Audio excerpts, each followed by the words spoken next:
Okay, here is the dried paint, and it's taken maybe 30 minutes. It actually hasn't taken that long.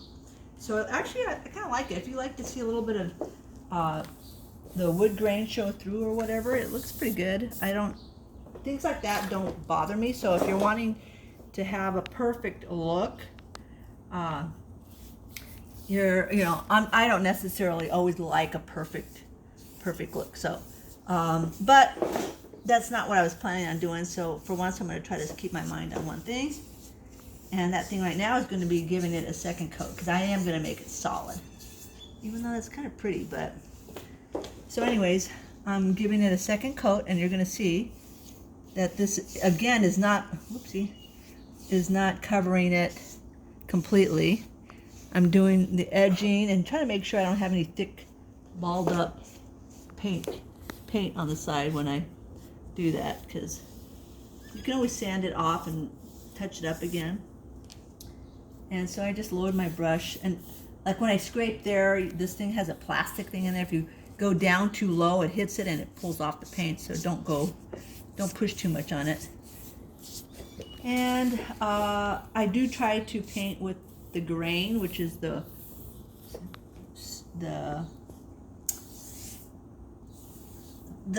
lines of which the wood actually goes into. So I'm kind of lightening up a little bit with my brush because I keep rubbing off too much paint. So I've hit the outside, and then I'm going to go to the inside. Touch up. And how's it going, Mama? it's going good, but don't come out here unless you want to be recorded. And I got to get in these little grooves here. So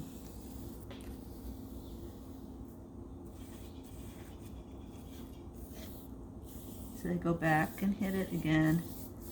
And it looks like I'm probably going to need a third coat, but it's going to be pretty light. And still lightly going back and forth, trying to get covering the whole thing and not get any blotchy, kind of get an even coat. And finish back up around the sides again. I'm going to do the legs and make sure that I have it, don't have blobs of paint anywhere on the edges, and I've hit all the edges. So I'm going to go ahead and recoat the whole thing again a second time, and that should be enough. When I come back to do my third coat, I'll record again so you can see